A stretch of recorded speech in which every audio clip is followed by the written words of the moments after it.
Good morning. It's a pleasure to welcome you all at our panel. I would like to thank the hosts of this event, which made such an emotional mood for our panel by inviting such a tremendous ballet.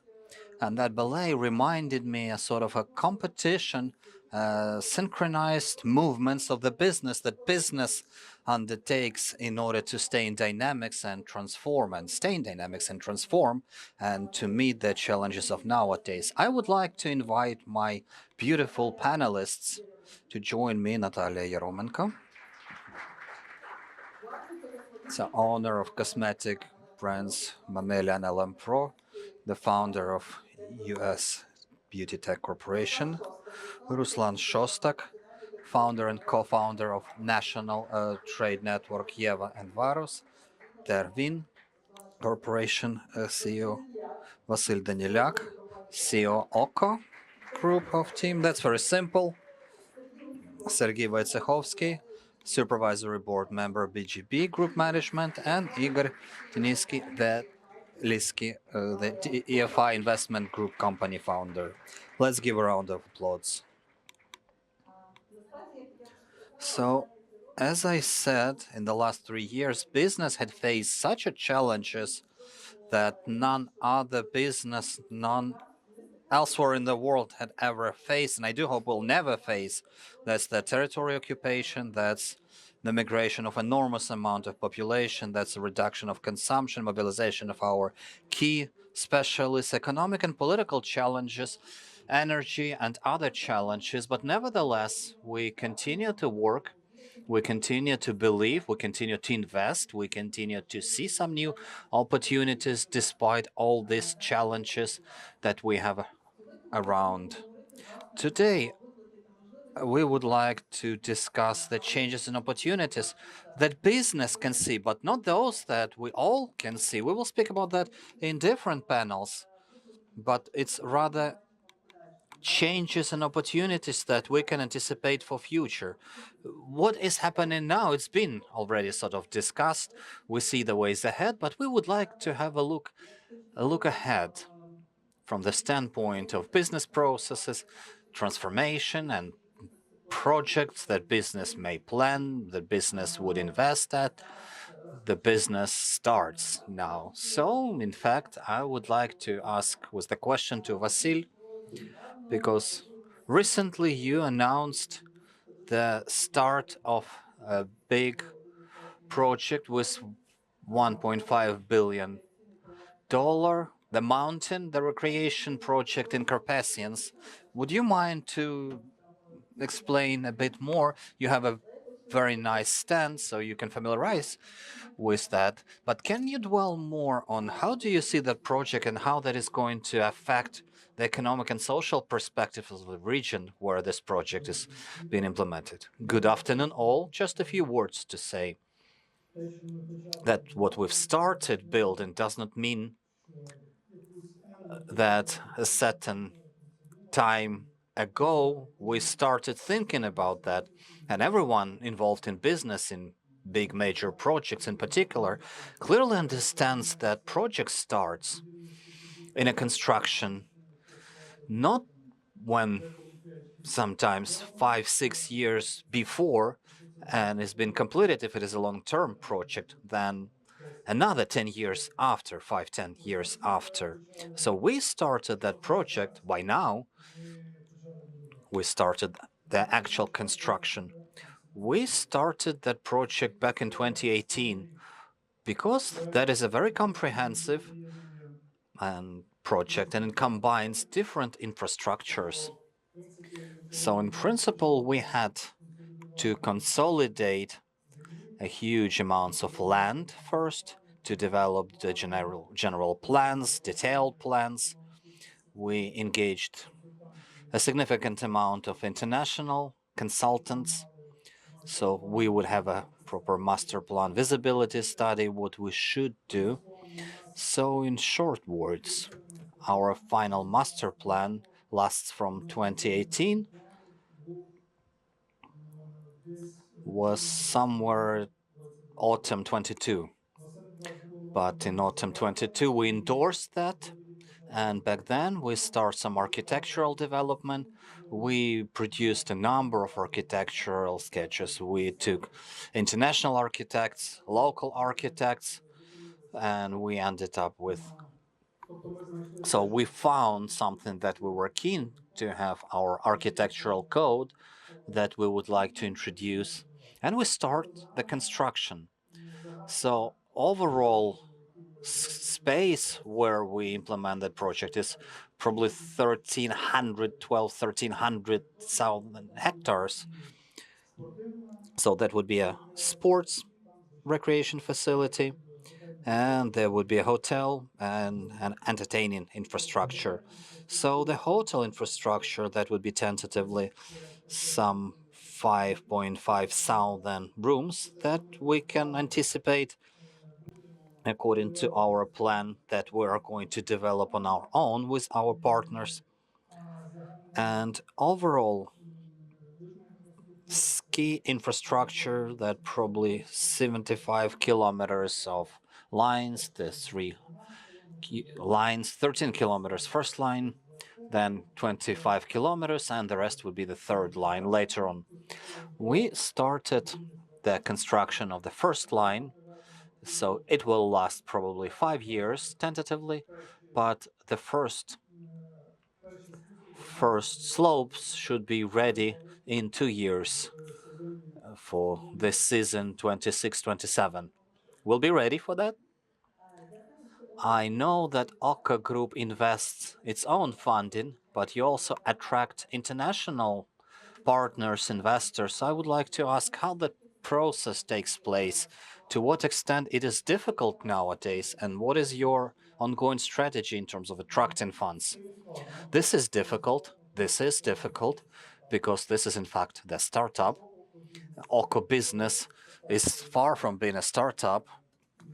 It's a mature business, and money could be given there by banks, by financial institutions, based on balance, based on history of relations. And we do have history of relations for some 25 years and even more. With some banks, we probably will have a 30 years of relations and engagement. So this is a startup, and while we invested our own resources, but we do have an external support. Few Ukrainian banks are supporting us.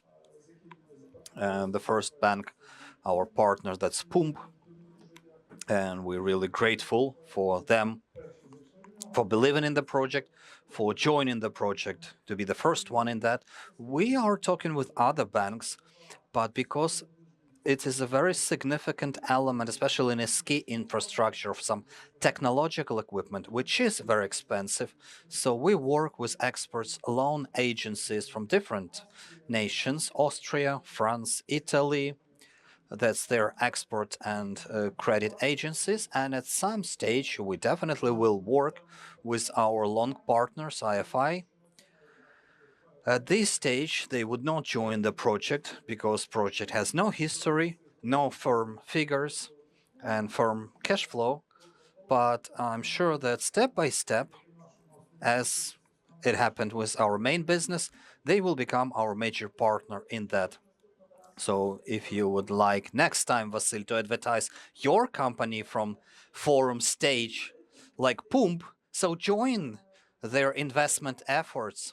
I would like also to ask the next question. Such a major project is definitely going to affect the infrastructure of the region, would provide the workspaces, workplaces, would change the economic landscape of the region.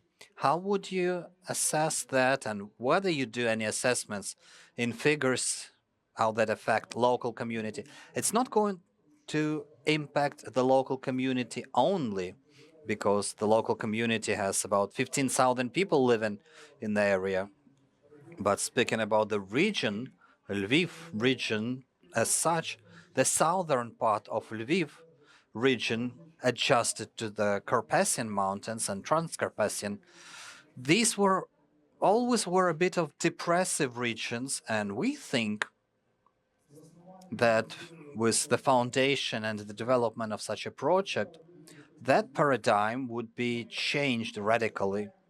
We anticipate upon the completion of the project probably another 25,000 workplaces in this agglomeration. And this is a significant amount. And this is going to be focused and concentrated on a relatively limited area. So that would radically change the economic landscape, not only of that particular little community where we do that project, but also the neighboring adjacent communities. Thank you. Thank you very much. I would like to move. Can I, Vasil, me as a mother of a daughter who undertakes the ski slalom, I would like to thank you for that project. And I'm sure many more Ukrainians will benefit from developing these skills and have a pleasure of doing that. Yes, that's something that we're missing in Bukovel and things around. So that definitely is going to be a new tourist sightseeing and attraction where we will come one day, all of us. Igor, your project, not less ambitious, 230 millions of investment, 340 workplaces anticipated. So why now? Why glass? Obviously, we can have a clue, but nevertheless, and what are the dates and what are the perspectives of this project that you started? Well, I also would like to thank to Vasil, and once again to remind that besides the sport and recreation, there should be some cultural element because we do miss big concert halls and some cultural festivities as well. In terms of our project, obviously, when I was told that it's not a proper time, look around what's going on, it's the war, and the thesis that I think each and every one sitting today in this room understands that this is our response to the national resilience. This is our contribution to the victory, that we should not delay it for future. That brings our victory closer. In terms of the glass, it's not a secret that Ukraine imports 100% of the glass or window glass. Imports paying dollars and euros, which are to be directed to the victory. And moreover, until this year, the majority of the glass was imported from Russia and Belarus. And that was my personal pain that we still, until the last year during the war, were paying to the aggressor nation or the one that supports the aggressor. So this is a matter of principle.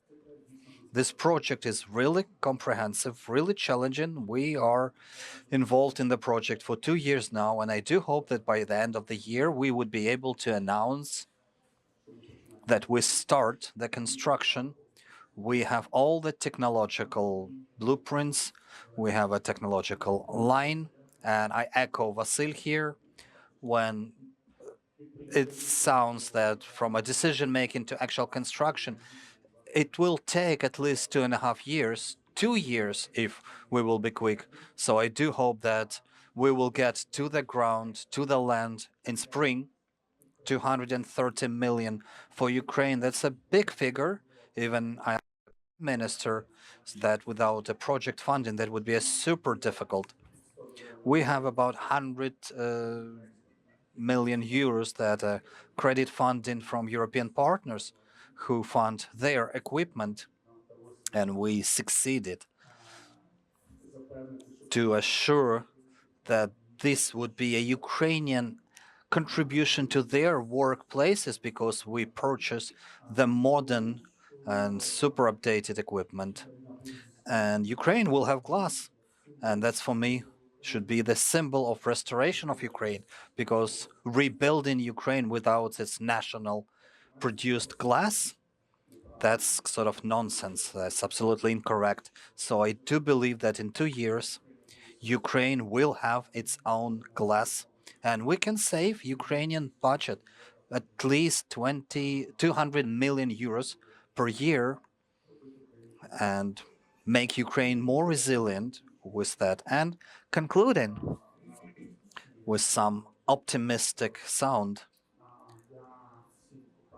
I prohibit each and everyone in the company to refer, let's do it after the victory. We have to be resilient. We have to live in these realities. We have to be efficient right now. That is our major contribution to the economy resilience, to the national resilience, and bringing our victory closer. But that's not it. Although we would like to do a pause because that's a very strong thesis, but I also would like to ask, that's great that we will reduce our dependability from the import materials. Are there any export capacities anticipated? Well, it's a very basic arithmetics. We should satisfy our own demands first, because now, during the war, we import for one line. Upon the war completion, we will need at least 2 lanes, and we plan our facility for 2 lanes, that additional 200 million. So I do know that we really would like to export, but the glass is quite a perspective product. It's not only windows, but very cool technological windows. That also solar panels. These are car branch and armored and the whole world. So let's eat a big elephant by little bites. But the project for 10 years, for more than 1 billion, only for Ukraine. Cool. I have one more question out of agenda. You have so diverse businesses and business interests that are not filling in this single ecosystem. Probably they're not existing as a single system. How these thoughts actually come, how this spark emerges. Oh, here comes the glass, and then something else. Because as the group, it's a very diverse. So how that happens? Well, it's not a secret. For me, these are 2 criteria. The first one, it has to make me excited. It has to inspire me, surrounding, whether it's honey, cosmetics, proteins, palace, glass, or machinery building. That's what I've mentioned. So you have to be really excited with something. Idea of creating or be adjusting to some cool product, which you won't be ashamed to say, you see, I have a super great cosmetics. So that should be a fashion. And also here, we should switch our brain. And besides wish or super cool, we should switch the calculations. And all these projects are to be connected to a real value. We have to produce something tangible that people need now. In a perfect case, in Ukraine, again, in a perfect case, it should have an export potential because Ukraine needs export of a cool products. And I'm sure that Ukrainians will have these companies known in the world, but known by not the raw materials or replacing import. If you come to a supermarket, these are not the products. You can see that we have very limited number of Ukrainian-made shops, supermarkets. That's still a big niche and a big focus which we would like to exploit. And thirdly, we should consider the income added value, because we have no rights to do good products or demanded products. We have to be efficient. We have to make money in order to produce as much as possible in order to be resilient. But everything starts with the spark, with the idea, with, a dream during the night, or maybe some thoughts come to you during the night dream that charges and that burns the business spark, which I believe and invest often. Натхнення шукати Thank you for the inspiration. Thank you for the inspiration. Thank you for developing Ukrainian industry, for finding that spark. Thank you for reducing our import dependence. Thank you for finding additional exporting opportunities, which is very important. Talking about industry, this is not only about output, but this is also about mining. Because Sergey here, his investment company BGV is dealing with mining of critical minerals. And as I know, now you have 5 projects in the works in 5 different oblasts of Ukraine. So my first question is how, in your opinion, this area can bolster Ukrainian economy? And dare I say, what is your strategy of your company in this respect? Good day, everyone. Nataliya, thank you for the question. Indeed, our group is investing into such fundamental, critical areas of Ukrainian economy like retail, energy, infrastructure, development, and mining of critical minerals. So here, I would like to dwell a little bit on an inspiring story which goes beyond the limits of our company, and I think that this goes beyond the confines of the country, and this is related to the critical minerals sector. Why this sector? Starting from 2015, we have invested there more than $100 million of our personal funds.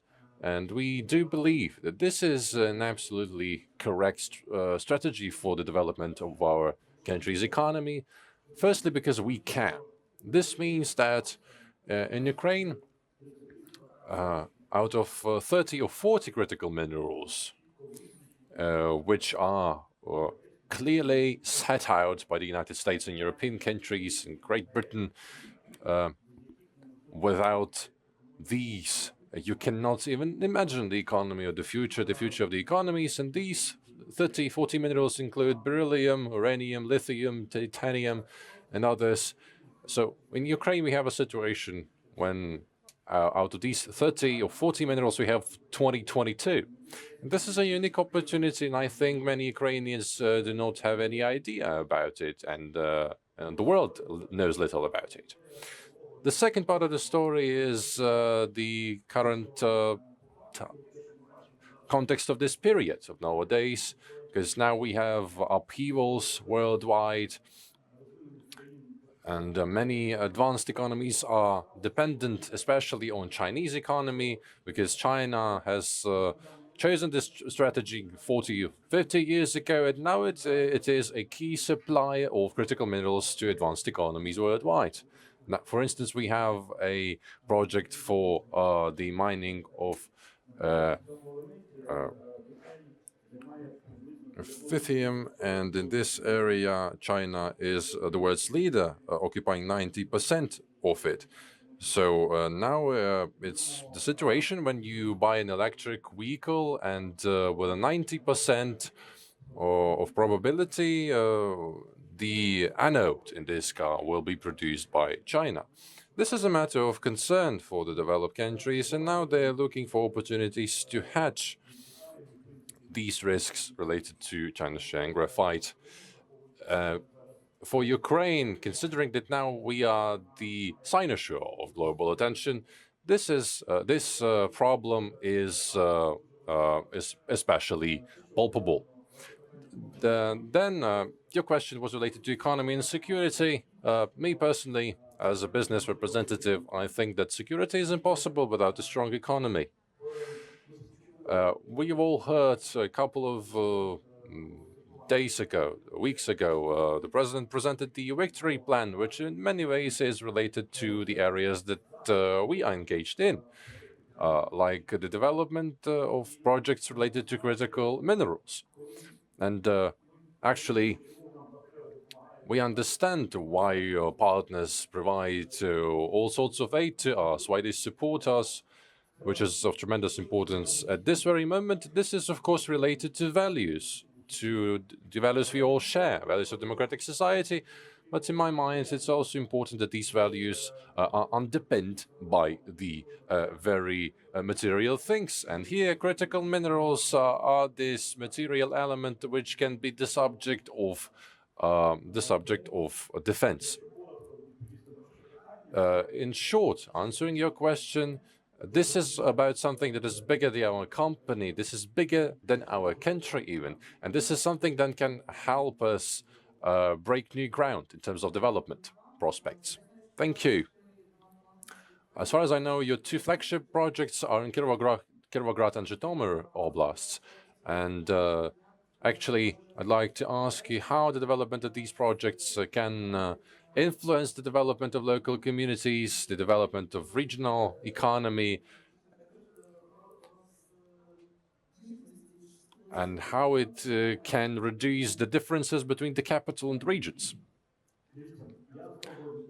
Well, I'll try to answer it in the following way.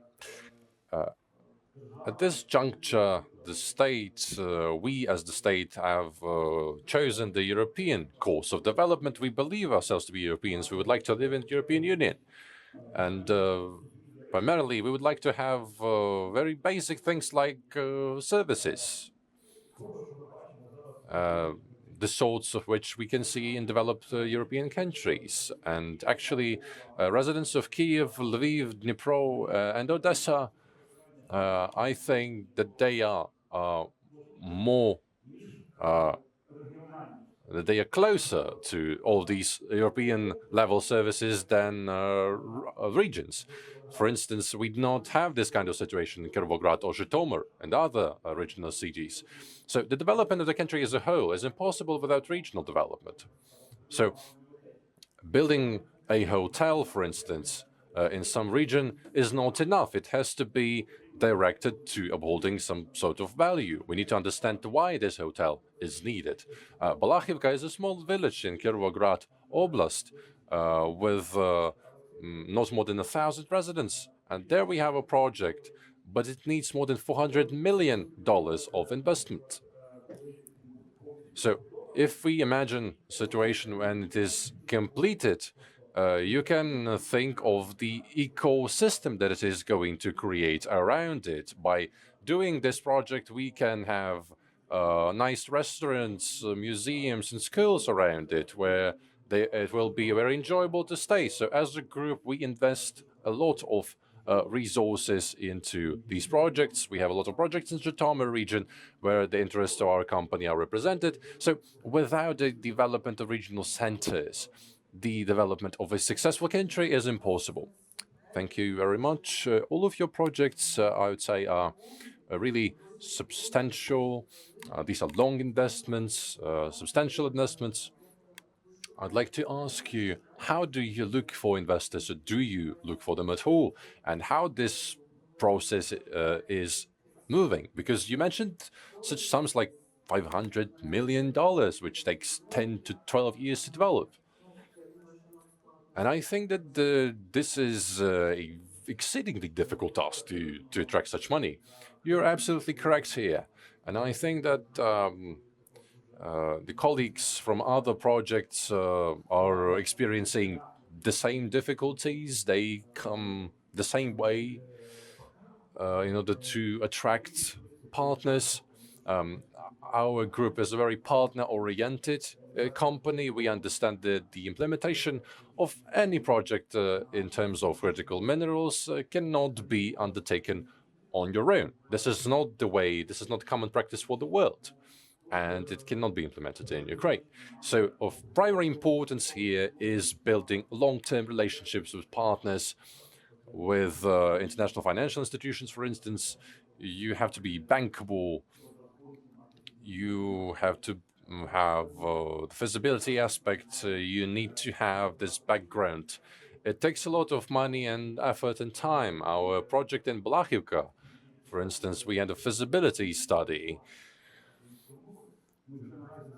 and we have already invested around $10 million into it. This is only to have the chance of this discussion at the table with our partners, because without this investment, you cannot even say that you have a subject matter to discuss. This is also a matter of technology, because all of them are technologically savvy. In order to create a battery, you need to undergo this difficult technological process, and not all countries possess these capacities. And of course, thirdly, it's about market access, because as I mentioned,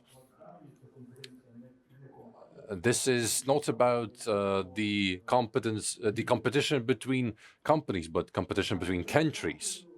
Thank you. A round of applause, please. Thank you for developing such projects, because they definitely bolster and enhance Ukraine's security. And all the projects that we have mentioned are large infrastructural projects, which certainly need logistics. They need new logistics hubs, and I enjoyed the previous panel when we elaborated a lot on logistics, because the first step towards Europe is probably having good logistics, good logistical hubs. So my next question is as follows. When preparing for this panel, I watched your interviews, and you seem to be a visionary, because you were ready to face COVID, the full-scale invasion in which a few people believed in the business community. You, on the other hand, you were engaged in systematic preparations for it, and now you are building a large logistics hub, where investments amount to $700–800 million. And as I know, when it is completed, it is going to account for 28% of all logistics storage capacity in Ukraine, if I'm right. So could you tell us about this project? How did you start implementing it? Thank you for extending your generous invitation. I think that at this stage we have optimists and realists. This is very interesting, because optimists and realists were greeted by the ballet here, and you did not witness the same kind of treatment in other panels. So I thank the organizers for it. Secondly, let me dwell a little bit on our hubs. Hubs are not the only project that we are developing during the full-scale invasion in the country. We have other main projects like Yeva, Varus, retail development. We build trade centers. But hubs have become a key aspect, because this is an element of critical infrastructure, and this is an element of this cause and effect, because we need logistics space, warehouses ourselves. They do not exist in Ukraine, and you do not need to be a prophet in order to understand that Polish capacity far exceeds Ukraine's capacity in respect of logistics, because we have nearly the same amount of people, and this logistic capacity is falling behind. So if we compare all these things, I can say that we have built a very successful project, which is going to be developed in the country, and it is going to provide us with additional 1 million square meters, allowing us to be one of the biggest developers in the market. This is a reason for optimism when we look at the market. This is not even about optimism, it's about realism. So what is the term of implementation? 5 years. 1 year is not enough for sure. 5 years are needed for this gradual process, considering the market situation. Our country needs ambitious, large projects. Our project has been listed as an interesting investment project by the Ministry of Economy, but we were disappointed, because such large projects come in short supply in Ukraine. They are few and far between, and we have decided to use it as an example that different situation can be there. There are people who invest hundreds of millions and billions of dollars in Ukraine, and this is a fantastic story, because we want country to survive, we want it to live. Otherwise, without us, without businessmen, without our investors, Ukraine is not going to survive. And this is a very powerful story. So I'm very glad that we have such people here. I'm also extremely glad now we are discussing these projects of hundreds of millions of dollars, but any sort of investment is important. It's important to invest in ourselves, invest in our domestic economy, because we have different businesses here. Since the beginning of the war, we made the decision that we were going to invest all the money that the company has only into Ukraine. Thank you. So we continue opening stores, we continue building trade centers, we continue preparing new trademarks. So there are many, many projects, including logistic hubs, which have grown into a project of their own. Referring again to this idea that you're a great visionary, what are the challenges and opportunities you see for businesses for the next 5, 10 years? First of all, as a visionary, I can say, as you said, that all people are going to die sooner or later. This is a given. So do not rely on anything else.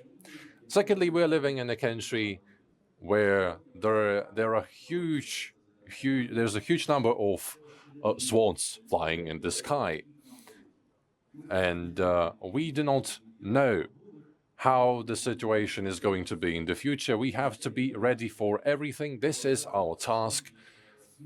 Because now the world is developing so rapidly, the world is changing so quickly that returning to what we had yesterday is impossible. We do not know what is going to happen tomorrow, but we have to be ready for all sorts of scenarios. Our optimism is not really optimism, it's realism, in respect that we have to take into account all sorts of ways that we have to travel to overcome.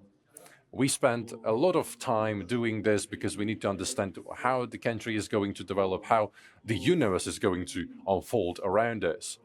Because the world is not at war. The world is focused on development. All countries are developing. If someone believes that we are in some sort of a bubble, this is not right. Because outside of this bubble, the world is developing, it's taking huge leaps forward. And in contrast, Ukraine often finds itself in this bubble. Because, like Igor said, someone puts off all initiatives until the war is over. And this is not really a great message for the workers. As opposed to this wrong narrative, we continue developing now, we continue learning. If we can provide ourselves, our workers, with learning opportunities abroad, we take advantage of them. So sooner or later, the war is going to be over. Either we win like we would like to win or not, the world is going to continue developing.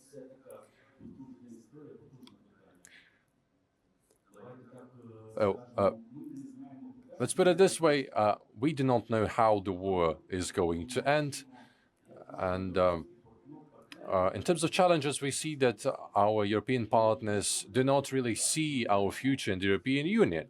And even if we complete this path, we are going to find ourselves in the midst of a great competition. There are 3 principles here.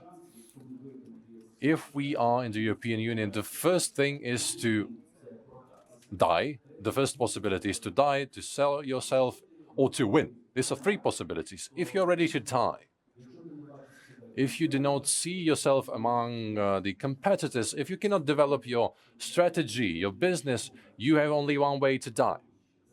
Cemetery is your only end goal to ensure that death is not that difficult for you. Then selling the business is not too bad. It's not your weakness, but you have to prepare to that self. If you see your competitors, if you see them strong, get ready to sell.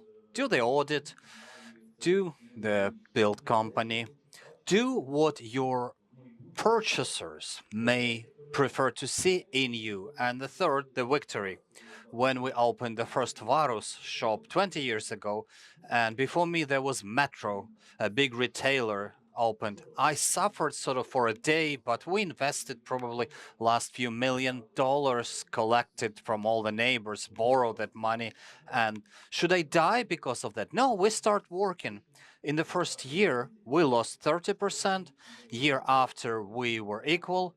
And third year, we had 30% more since when we opened. That's the way of fight. You always can find a way to defeat Goliath. What is Metro? I do apologize, dear colleagues from Metro. I do believe it's the biggest and most interesting retail company in the world. That's Goliath. And a little tiny shop from Dnipro that managed to survive next to this Goliath.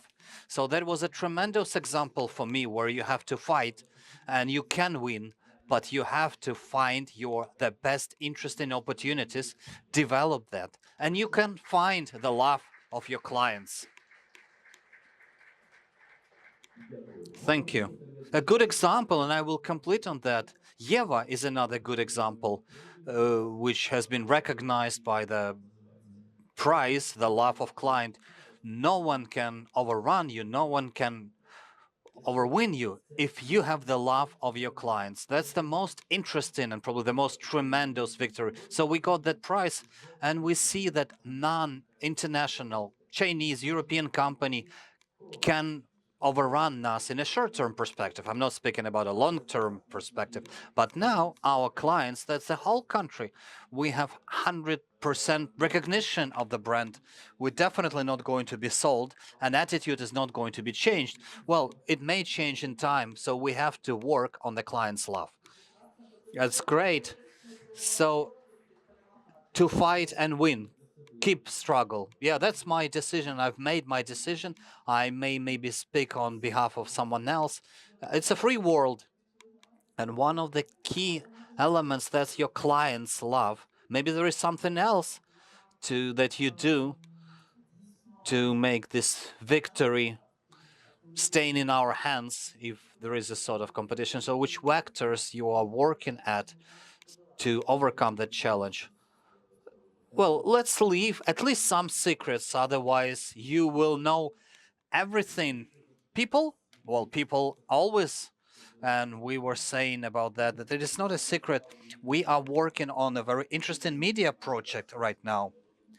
Maybe with one of the media resources that we could develop our advice, Ukrainian business advice for smaller businesses, for mid businesses, to assist them to survive during the wars, to survive later on after the war, advise how to interact with Western partners. If we would be able to develop that resource, that could be demanded and that could be popular, because that would be some answers to the questions what the young business to do in order to survive. That's relatively easy and simple. If you give something, you will definitely receive back something from the space. Thank you for giving that much. You will definitely receive eventually. Thank you. Nataliya, I would like to move to you.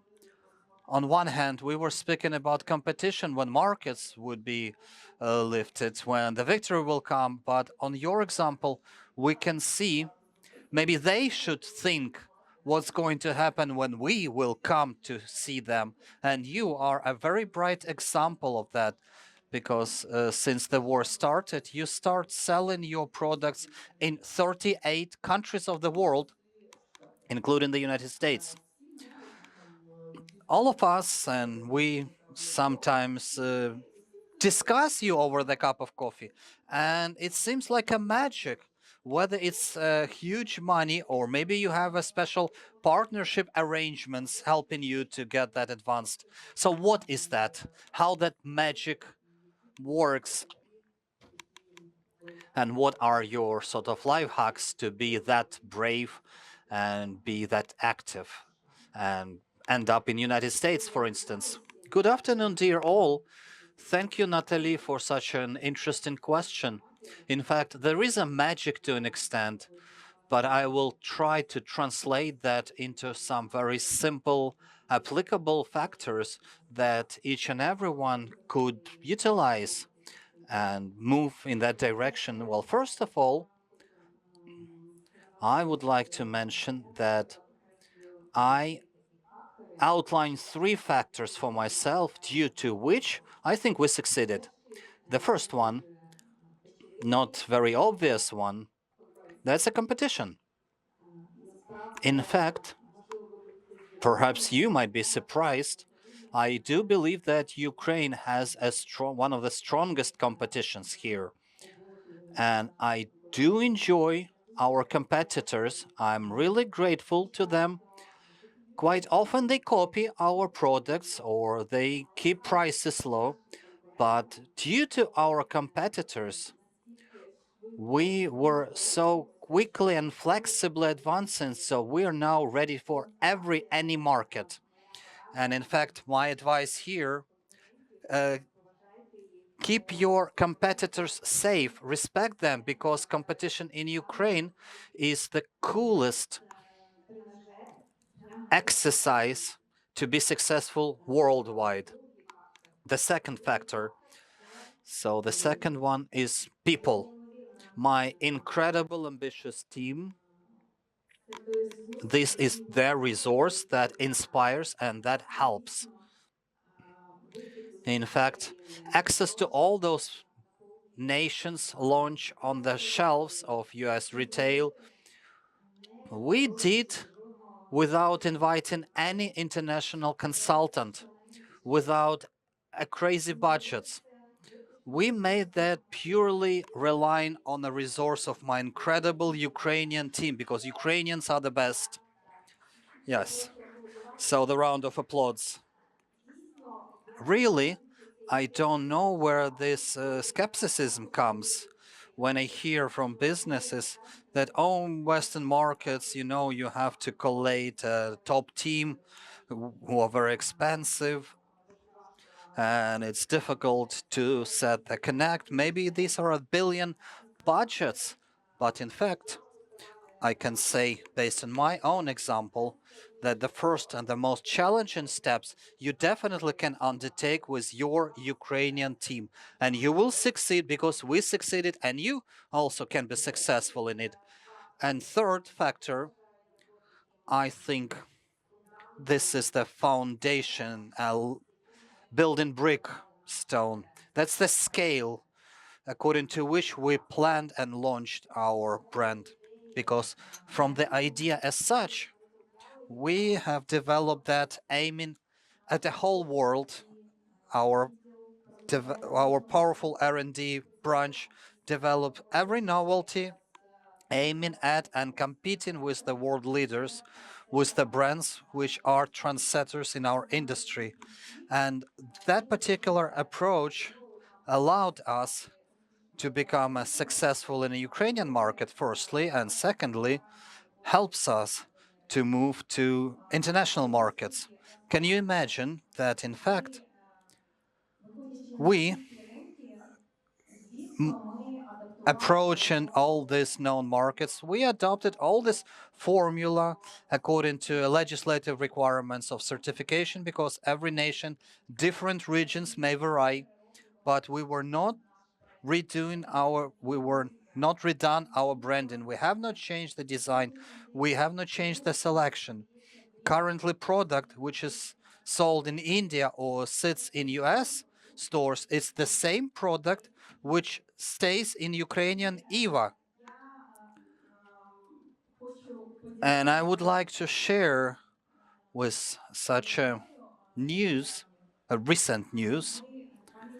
2 months ago, we came to 500 shops of US retail and we put our Lamel brand. I have not mentioned that to anyone yet, so it's a mini exclusive news. In 2 months, the brand, which is unknown to United States, demonstrated such a results that we were given the whole network, 2,500 shops all over the United States, from Alaska to Florida, plus Canada.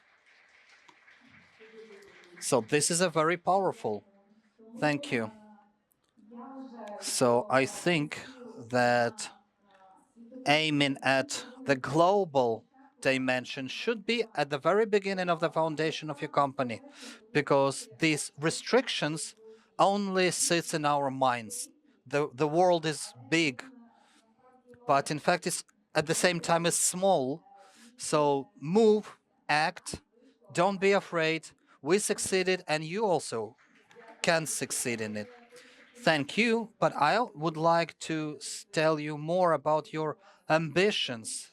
Things that you've reached so far is incredible, because accessing different markets, or maybe start selling in Amazon or Ucom. Well, we started with that, with nevertheless, but now you have 1,200 offline shops and you keep increasing these amounts. I was going to ask, what would be your further ambitions in Ukraine, internationally?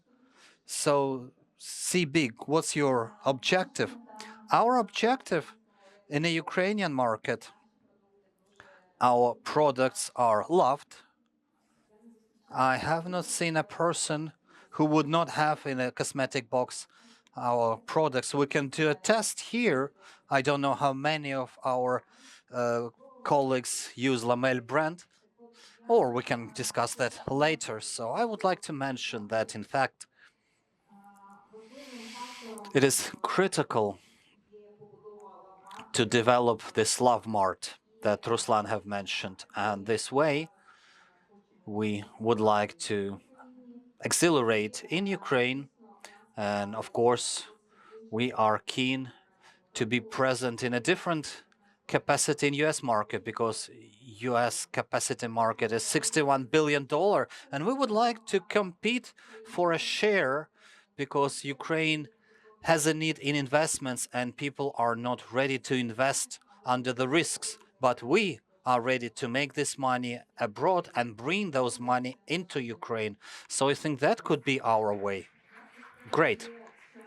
We do have some time from questions. No, we don't have time, but we have questions. So can we get a mic?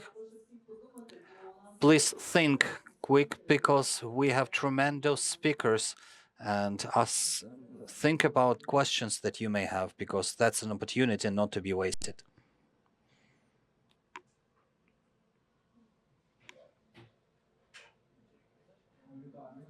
Greetings, Volodymyr Fomichov, journalist from Liga.net. Question to Alexander Shostak, a very important question. See, on the outskirts of this forum, we discussed the trust between business and state, and whether business can interact with the state.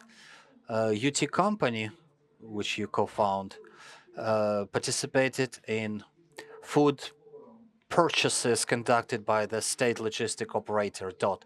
I've spotted that you've been there for a few months in spring, and then you were not bidden later on.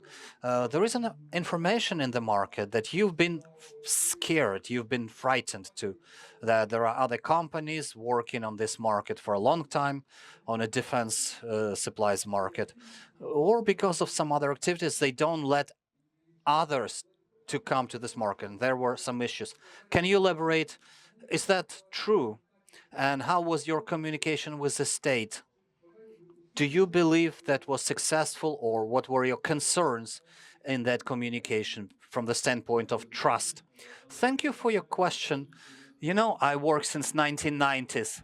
You hardly can scare me.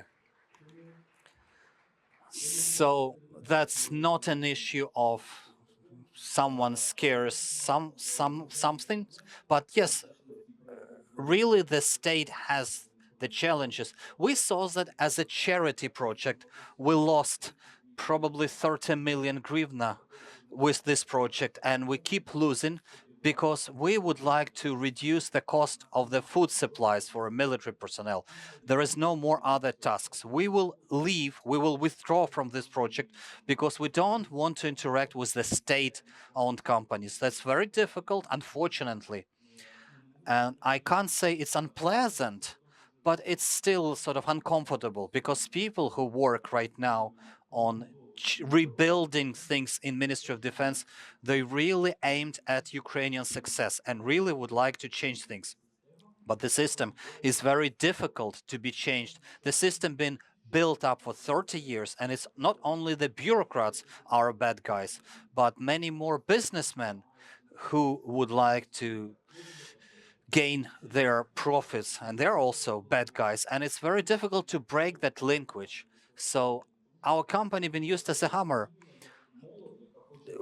which would like to collapse, to break that linkage with the local bureaucrats, with state officials. We work fully. There are other companies, there are some successes, there are less successful stories, but we are advancing. And I'm sure in 2025, in 26, this element of Ministry of Defense would be working for 100% state-oriented. It still works oriented at the state interest. We lose all the psychological operations against the company.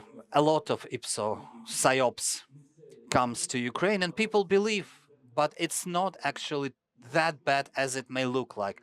But these are very strong but slow changes taking place. Thank you. Thank you especially for the first phrase. I've started back in 1990s. That could be the period.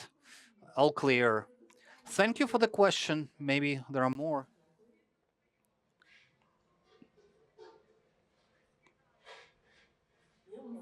Oh, we got more. Thank you.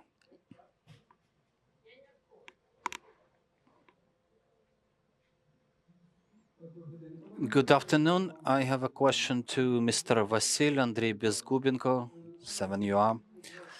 Dear Vasil, what are the new technologies you would like to utilize, unlike currently available ones, to maintain those crocus fields and the white mushrooms, and whether you will clean your construction dust and garbage? How are you going to maintain the ecology of our mountains? Thank you for your question. Look, such a tremendous projects are impossible without serious ecological conclusions. If we were building some tiny case at 10 hectares with two hotels, plus minus, we could probably limit ourselves with the same norms and regulations which we adhere to our gas stations, or reconstruct storage facilities. These are not that complicated and large scale projects. Here, for that particular project, we were doing not only the plans for the project, the architectural projects and calculations. We were also working very persistently and closely with the local governing officials, with the respective ministries, because we understand if such a large-scale project would be placed on a territory, that would cause a lot of uncomfortabilities. And I mean here, in terms of disposal of garbage, exhaust products, whatsoever. So in parallel with that project, probably for some 5 years in a row now, we have three parallel projects which do not relate investments in recreation infrastructure directly, but they refer to transport and our infrastructure investments. So these are the roads. So while implementing the master plan of this project, we have developed the draft of a small Carpathian circle.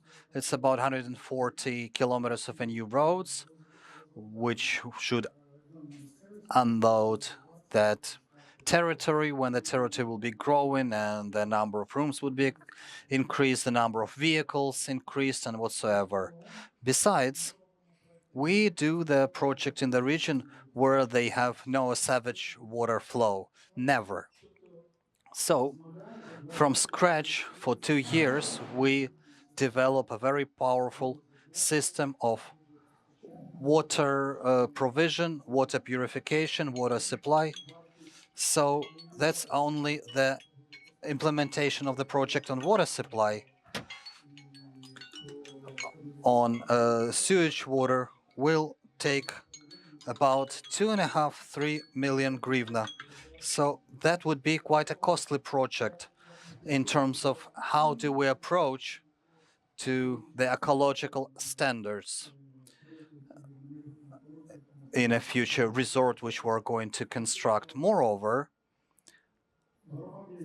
in the community for 30 years, there was the chaotic sewage storage, which was polluting the mountain river from time to time because river flows, changes the banks. So we made a decision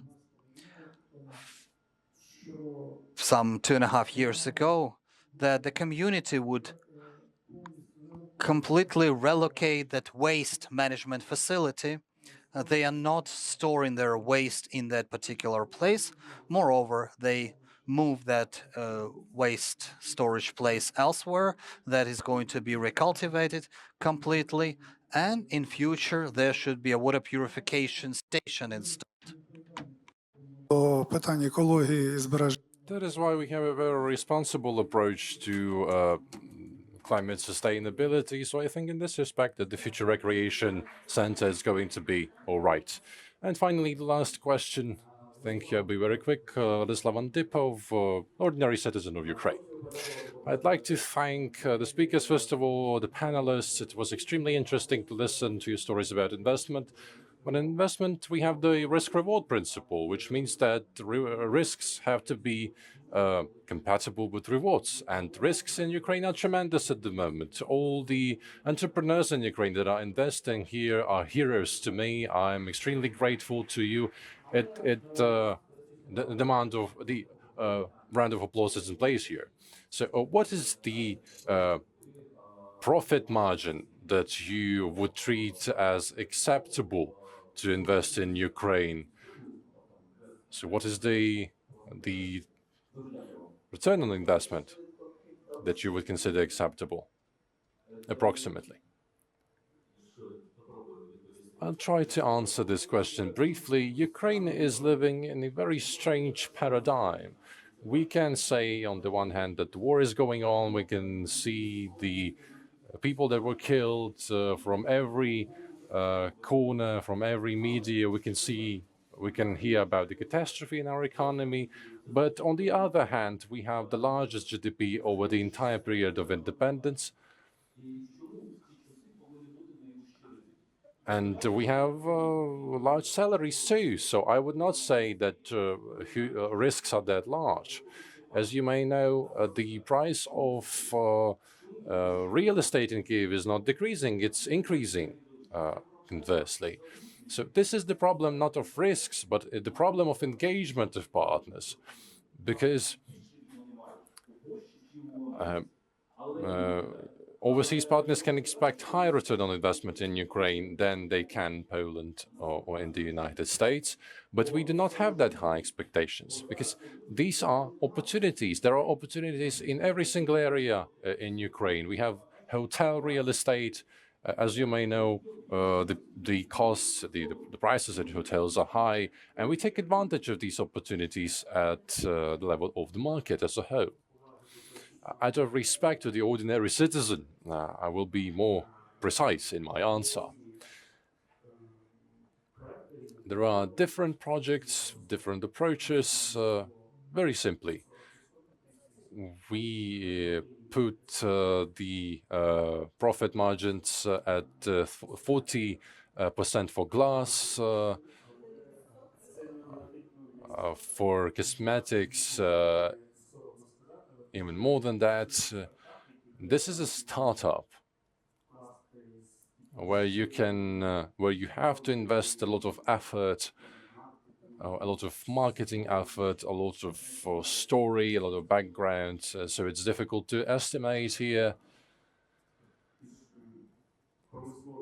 I'm talking about more industrial-related projects. In terms of drugs, the profitability is 15%.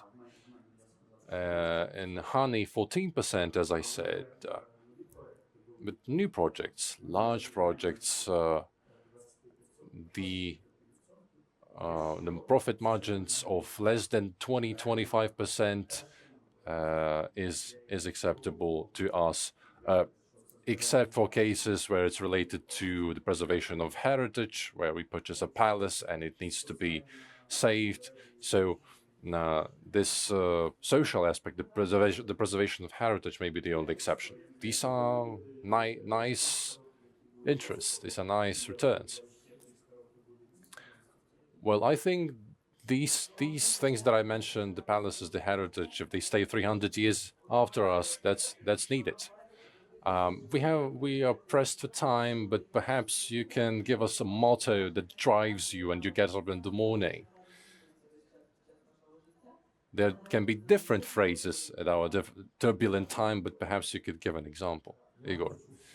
Yes, I'd like to call on everyone to share your success stories, because this world is built in such a way that we charge ourselves and others, and the success of your neighbor or partner or competitor inspires you to conquer new heights.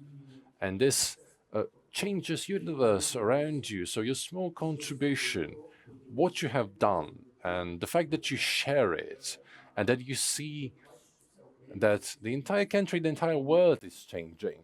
This is what matters. So please implement your dreams, your projects. Start right now, and you will see the world change and cave in to your creative effort.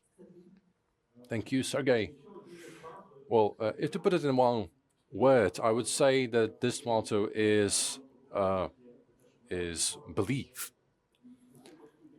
because we are living in a times of huge uncertainty, and you need to beat resilience, and resilience is built on the basis of belief, in the fact that the situation will unfold in the positive way and you will have no catastrophe. So, by way of conclusion, I would like to tell a short joke. Who is a true optimist? Ruslan said that we are all optimists here. Optimist is not who shouts hooray, but the one who is the last one to say shit. Thank you. It's a wonderful joke. I completely agree with Igor here. You need to keep believing in large things and new things, and only when you believe in these huge things you can build something new. Because if you dream small, you're never going to achieve anything. That is why you need to dream big, but after you have dreamt, you need to get up and start doing something. You need to put in the effort, you need to put it in practice, because it never happens by itself. Thank you, Ruslan. Well, dreaming, you need to get things done, just do it. So people who are sitting here have achieved great things, they have contributed to change. There were things that we did 20 years ago that people thought were impossible. We have changed the lives of Ukrainian women. Our women are now different. So I think this is a very cool thing. So I recommend that you do things that are going to change people, your guests, your clients, your consumers, any way you put it. Do something that satisfies their needs, that cures their pain. Do something that makes people better. Our panelists are living proof to that. Oko, the best hotel in Bukovel. I'm not going to mention everyone here because you know them very well. And this is a huge success story. Share, read, inspire, get inspired by others. Just do it. Don't just sit idly by.